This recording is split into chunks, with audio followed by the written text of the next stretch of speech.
Hey, I just put a Zoom link in. Yeah, jump in the Zoom.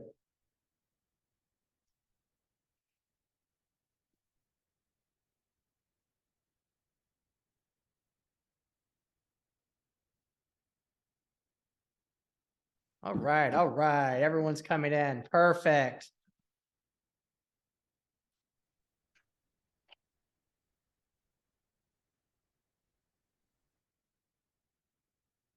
And we're back. And we're back. Okay. We probably only lost like 40% of our viewers. Yeah. Shoot. Just give them a couple more minutes for people to join. I think people are texting me now. They're like, I'm in the restream. I know, because that just came, because I just ended it.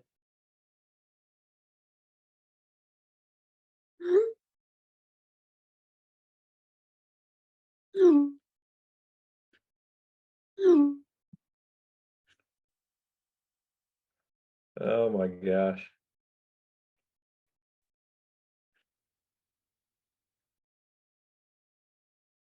Okay, Wow. people are coming in. People are coming in. Very nice. Very nice. Thank you so much, guys. Forgive me for the technical difficulties. Restream fucked us. I mean, like, plain and simple. We got hosed, and they're gonna hear about it. But we're gonna make this amazing for you. I hope that you guys are gonna take a lot of value out of it. Just to give a little preamble. Everyone talks about bootstrapping, how important it is, and most founders don't understand how difficult this thing called bootstrapping is. And they hear, well, so-and-so bootstrapped their company from 0 to 2 million, 0 to 100 million, but no one really knows these founders. It's like, I know someone that knows someone. And, you know, the issue is that I have one of these mythical fairies, these mythical fairy founders in the room with us. He's bootstrapped his company to multi-million dollars in software revenue without raising a dollar. And not only is he going to tell you about himself, but he's going to tell you how he did it in a systematic way. So with that, I am going to offer and take the opportunity for my friend, Luke Harmon, to give us a presentation on how a founder needs to spend his or her time mastering money-making activities per stage in your business. So with that, I'm going to give you to my man, Luke. Awesome. Awesome. Thank you, David. Good to see everyone. I think we lost, like, you know, probably 80% of our audience with that restream switch. So a little more of an intimate group here. We're going to do an encore. We're going to do an encore. Yeah, we have to do an encore. But I'll go through the presentation, and then we can just make it a conversation. I think Jordan asked a really good question in the LinkedIn, like while we were going back and forth with the technical difficulties. So we can also just answer questions as well. So yeah, about me, I did bootstrap a software company. It was a B2B SaaS platform. Our clients were like Fortune 1000. Average deal size was around 30,000 ARR. We did it for 8 years, sold it in 2018, and since then I've ran a marketing agency that just works with SaaS companies. So a lot of the questions a lot of what I'm going over today, I just see a lot of these questions all the time. And so I use this kind of growth grid as a framework of decision-making all the time. So that's kind of the presentation today. Think I should just dive into it, David? Dude, do it. I mean, these people have been waiting for 15 minutes and they haven't seen anything. All right, here we go. I'll walk through this. So this is, hide this. What is that? Okay. This is the growth grid. it kind of looks like this. I'm going to walk through these different stages. The growth grid is a framework that helps founders helps them make decisions around sales and marketing activities. The reason why it's important is, I just mentioned it, but it's a super common problem that I run up against. I'm always talking with software founders, heads of sales, heads of marketing, and that question is always, what should we be investing in from a sales and marketing perspective right now?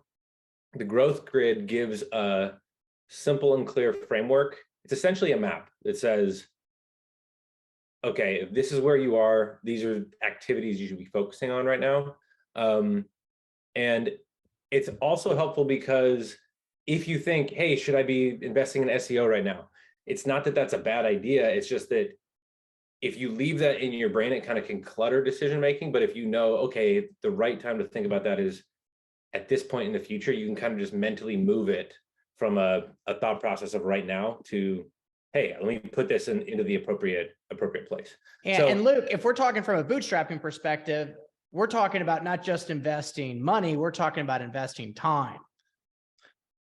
Time, resources, energy, thought process. We all know it. I mean, if you're bootstrapping a company, it's like you're everything's on the line. So you're thinking about it 24/7. So this is helpful. It can give you peace of mind to just say, that's a good idea. Let me put it in the parking lot over here and focus on X, Y, or Z instead.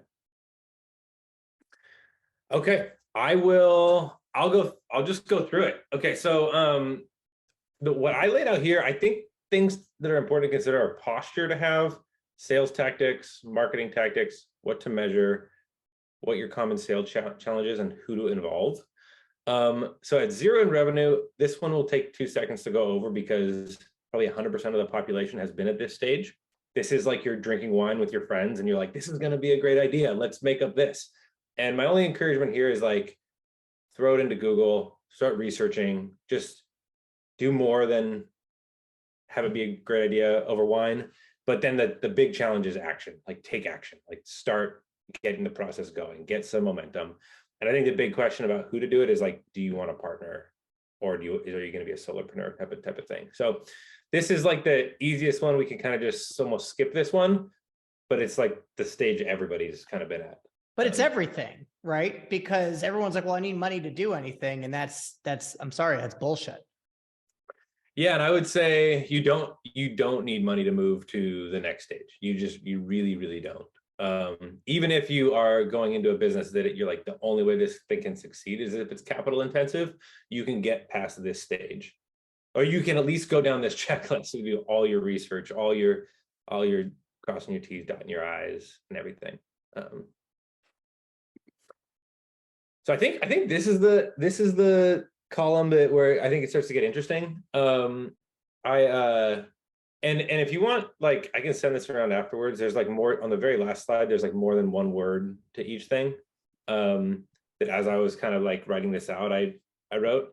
But okay, so at 0 to $500,000, the posture you need is complete customer empathy, like complete understanding of your customer. I feel like the biggest mistake I find founders making at this stage is that they think they know the answer because they had the problem. They think the market's going to have the problem, but you need, like, you're one person. You need extreme kind of empathy here. That goes into the sale tactic. It's all pre-sale. So from a bootstrapping perspective, I meet with founders. I hear a common story. It's like, hey, I'm $1 million in, I'm $1.5 million into the product. And I ask what the revenue is, and it's 0. And it's like, I feel like they could have got just as far with $10,000 invested if they'd taken a pre-saling approach to sales, where they said, I don't know the right answer, but I'm going to maybe do some mock-ups in Figma or something and present solutions. And I'm only going to move forward if people say they want to buy. So I don't know if that's making sense. I feel. So look, are you positioning it saying like, hey, this is already built? Or are you saying, hey, I'm going to build this for you? Where does line and versus, future selling kind of come into play here? That's a really, really good question, because you definitely want to be honest. So there's different tactics that I've seen work really well here. You can do like an early adopter program. Hey, we're looking for our first 5 customers or for 10 customers. You're going to co-create it with us. I think insanely white glove approach at this stage is a way to frame it, where, because you don't want to lie and say we've already built it, because then like as you run into questions, you want to involve them in the process. Like throw out just like not lying for a second. You want to, transparency is valuable to getting the product correct. But I think there's like creative ways, like create a cut and make them onto your customer advisory board. I mentioned the early adopter program, white glove approach, anything to make them, bring them into the process with you. Does that make sense? Marketing tactic, it's all gonna, the hard truth for founders, which I think we lost a good number of them on the transition here, but the hard truth is it's a lot comes from personal network and just boots on the ground, hitting events, getting yourself out there, cold calling people, cold messaging people, like that's the stage here.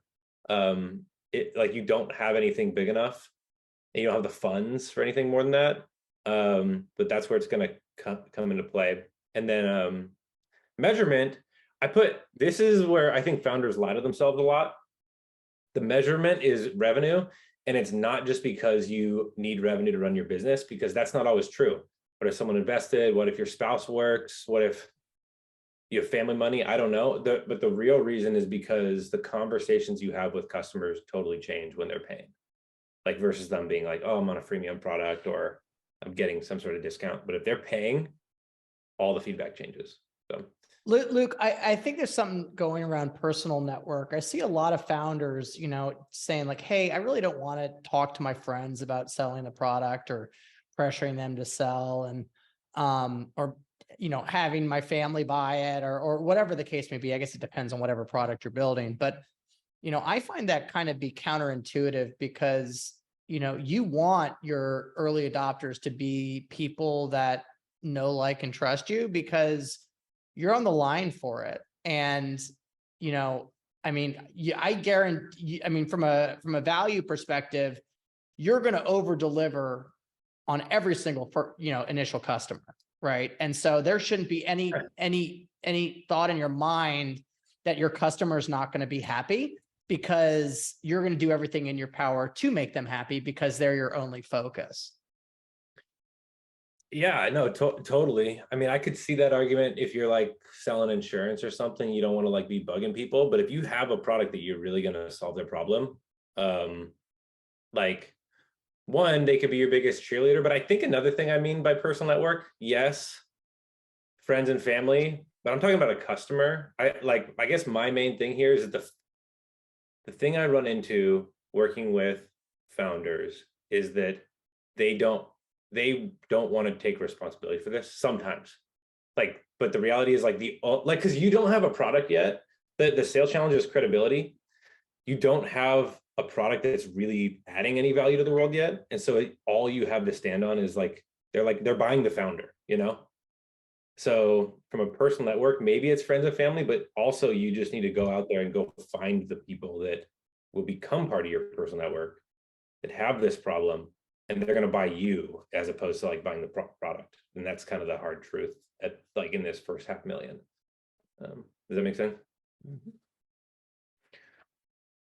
Cool. I guess I'll keep cruising. And guys, if anybody has any questions, please put them in the chat and I'll ask Luke for you. It looks like someone else just commented on LinkedIn that they can't get in. So maybe reminding them that we're on the Zoom now. Okay. Okay, cool.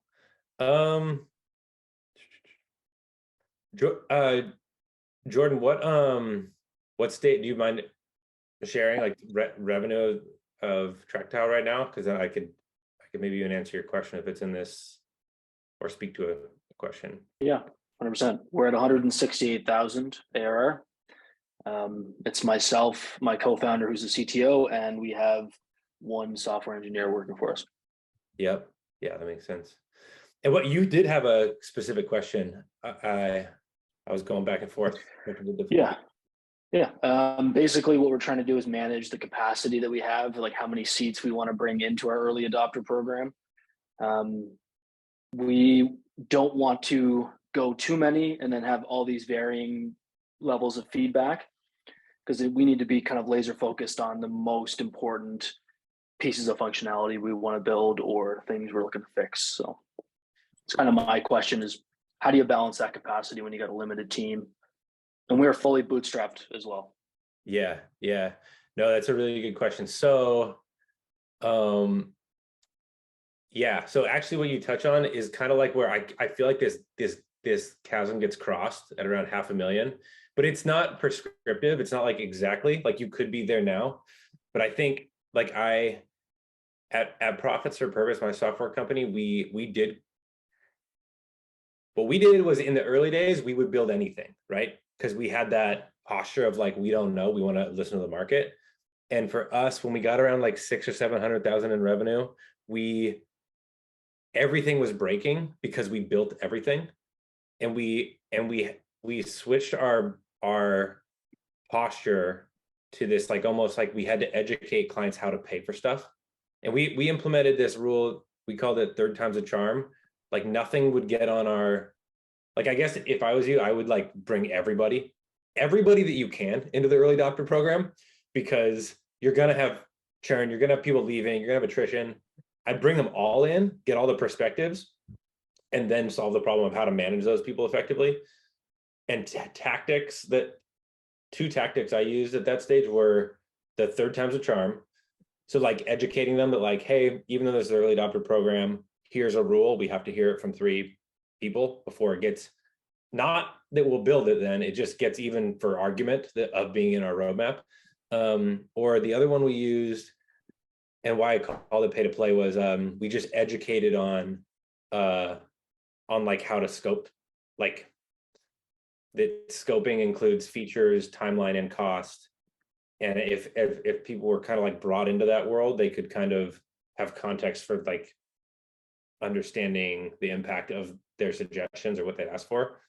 But I guess I would say like I'd bring in everybody and then try to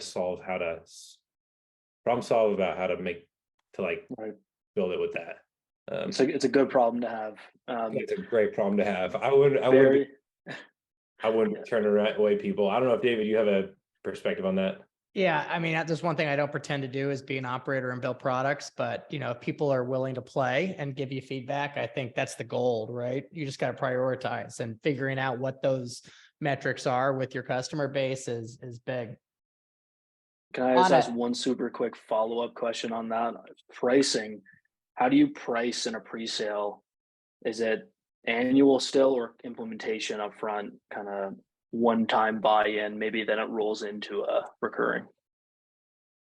Yeah. So in the pre-sale, like you kind of do whatever you can get away with, right? Like in a pre-sale, the goal is pay for the year. I mean, it's subscription, but the goal is pay for the year up front. That's like the goal. And then you can like talk about the benefits of that. Like, hey, it's going to be too much. You don't want your accounting team cutting a check every month. Like this is going to be 1 invoice a year. Like you can kind of like talk about the benefits of that. But the other thing that I think is cool here, what you just said is a super interesting problem. You have like too many people that would be down for the early adopter program. I frequently see the opposite problem, and founders are having to say, hey, this is how much it costs, but if you are part of our early adopter program, we'll get it for 50% off for the first year or something, like incentivizing them to come in. But if you have, that could be another way you weed out. You're like, hey, I got too many people that want seats in this early adopter program. You can see how far you can push the bar of how much they pay or their payment terms. And people could weed themselves out. Okay, because we don't have an actual usable product yet. It's still kind of prototyped in their hands. They are playing with it, but it's not full in production in their manufacturing facilities. So it's tough to make that yearly sale when they actually aren't even using it yet. But are you doing? And so I want to. I'll keep moving on to go through the full thing. But one last question: do you do? Are you doing like a setup fee plus a subscription, or just a subscription? Yes, implementation fee and then a subscription yearly. Yeah. Yeah.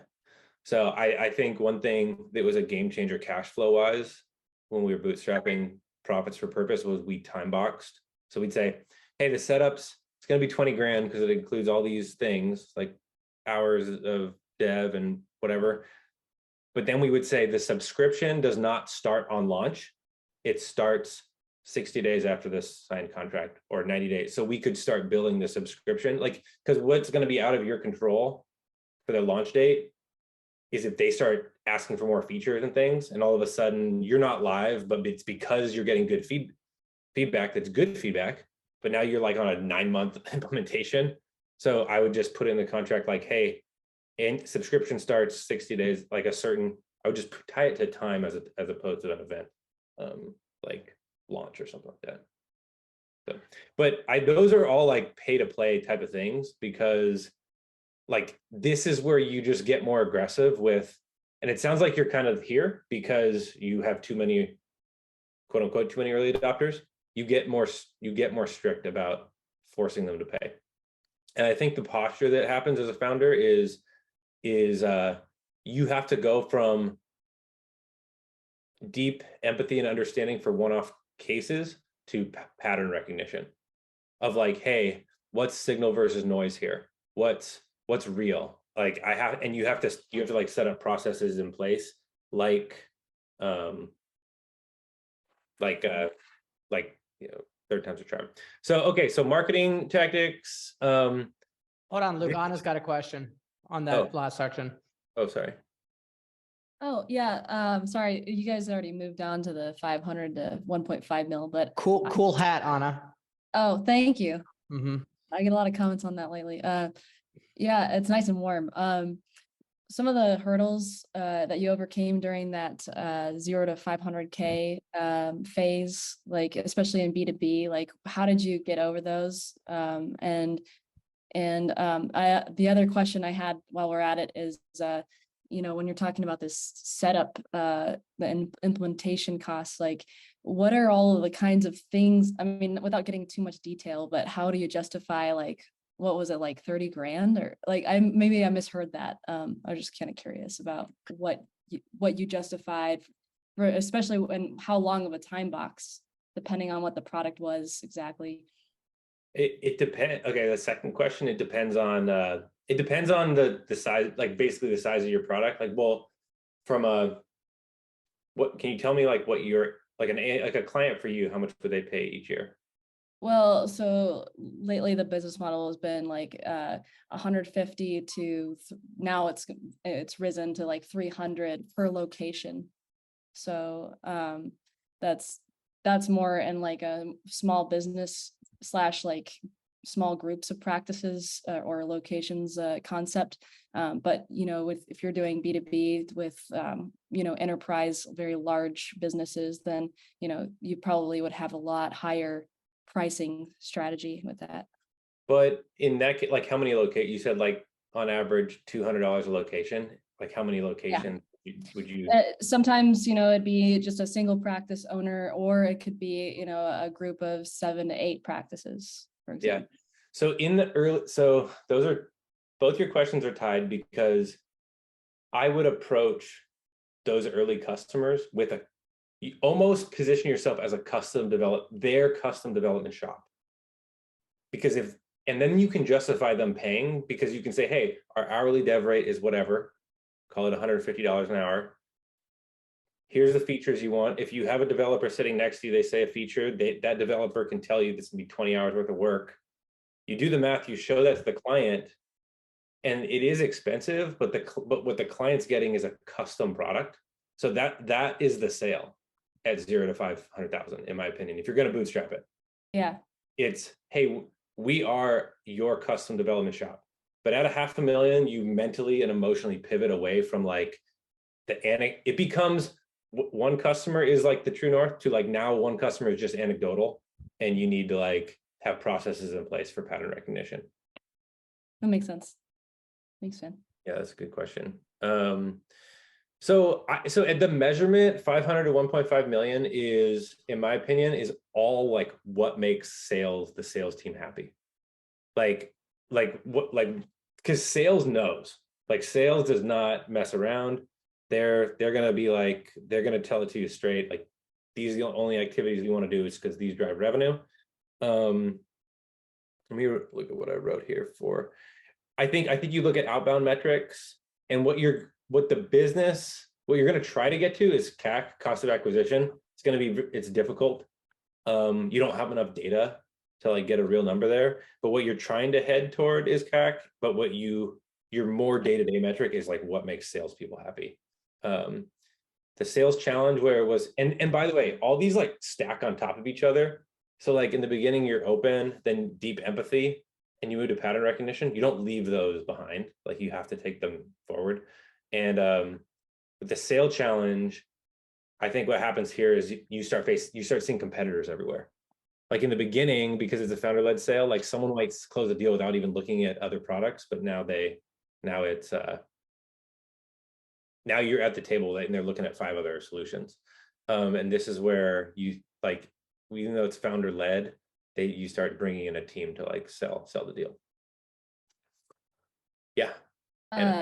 Yeah, I was wondering what your thoughts are on channel sales during that phase of growth, and any tips of the trade or tricks of the trade with those channel partners, and any gotchas there.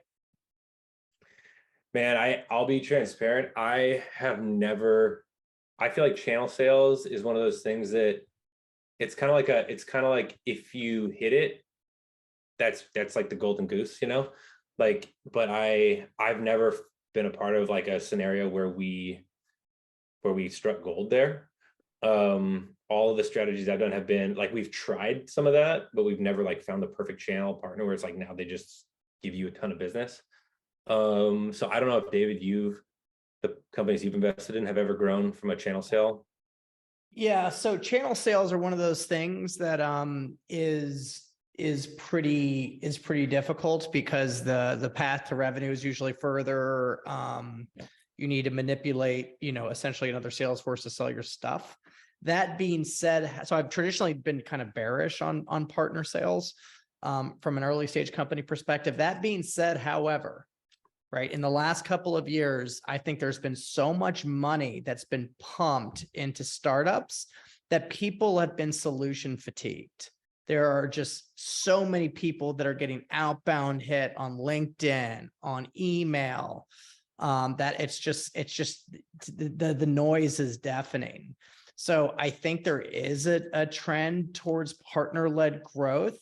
But doing that from a methodical perspective is good, because partnerships all sound good. Not all of them work out. And identifying which ones are really going to advocate for you, I think, is an art. And to go deeper into that, I'm probably going to have another follow-up with one. I'm co-investing with In Revenue Capital, whose whole value proposition is optimizing partnerships for early stage companies. So more to be on that revealed, and I can introduce you to those people too on it. That'd be great. Yeah, because I mean, we had some really good success with partnering with another company that's in the dental space, but gives a completely different offering, and we were just like complementary. So I had success with that in my last company. I'm looking to just redo that play in the next company in a different vertical. So I just thought if there was any tips around that, let me know. But yeah, that sounds like another discussion. So I will stay tuned for that one. Thank you. Yeah, cool. I'll keep cruising. Let me get rid of this side panel. Okay, so yeah, so 1.5 million to 5 million. When you cross here, I think everything changes from a posture standpoint. You're going from pattern recognition to now you're a market leader. Like you start to almost from a messaging standpoint to say like, what category are we creating? Like, so the posture really does change. And then from a sale tactic, I don't know if there's this hero guide. There's a lot of literature on this concept of being a hero guide. Like you're guiding the client to success at this point, because you know the way to go. You have enough, you have 100 customers or plus, but you have enough data that you know the path. And so your sale tactic is now very consultative. Marketing tactic, this is where I see really doubling down on organic content. And then also at this point, you'd usually have enough money in the coffers to start really testing ads and yeah, and really just testing to see like what ROI you can get in different ad channels. I will say like having your like CRM infrastructure up and going at this point is pretty critical to do it right. And then I think measurement, it's like you have so much going, you can start to like rank, you can stack rank, and it starts to become really clear which channels are the money makers. Doubling down on those when they hit diminishing returns, keep adding in others, but you're prioritizing. The sale challenge I see here a lot is now you start competing on price, and you have to kind of resist it with how you position yourself. But basically, you're at so many tables now, you're just not at the table. Like the only tables, like previously, you're talking to exactly the right fit every time. Now you're out there so often, you're just running into this problem of price a lot of the time. And then this is, I think you turn the corner here, and like it's not founder led anymore, it's team led. Like people have been empowered to run the BDR team, run the sales team. You start bringing in a head of marketing, type of thing. Any comments or questions on that column, or should I move on? Okay, 5 million plus. David, I'd be curious your opinion on this posture one. I think humility becomes really important here, because basically like you are being positioned to be the market leader. So you either need to have the humility to be like, how can I start creating other innovative products to disrupt myself, or start thinking about, are we going to get acquired? Which means that at this point, the business is probably part of your identity. And so you kind of have to start asking, you have to have the humility to evolve to what the business needs at this stage. Like it's completely gone beyond just you. At the earlier stages, it's so like you kind of are the business in some degrees, but after 5 million, it's like this thing is in a completely different life of its own. And you kind of need the humility to adapt to that. Yeah, I think after 5 million, like this is where a lot of companies kind of putter out. It's like 5 or 7. And the reason why is like, you get to a point where you've sold at scale, generally like something that's not super complex to build, right? And I think what really separates the wheat from the chaff is, like, are you innovating your product into building something that's actually technically challenging? Because the problem is if you've become venture backed and you've scaled from 0 to 5 in, 18, 24, 36 months, you're going to get competitors. Your cost of acquisition is going to go up, and then people are going to start feature selling in your market. And when people start feature selling in your market, it's really hard to defend based on price, unless you're really starting to innovate on R&D and like you're actually doing more complex integrations. You're doing some deeper workflow stuff, deeper stuff with data, to avoid the kind of churn tsunami that kind of hits around 5 to 7 million, because generally you're going to get some ankle biters that are going to, offer about half the price. Yeah.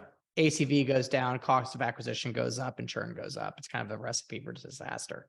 So in order to create a bigger problem and to keep your ACV up, you got to keep your ACV kind of north of, if you're in B2B SaaS, I say you're really solving a real problem at 20,000, right, a year.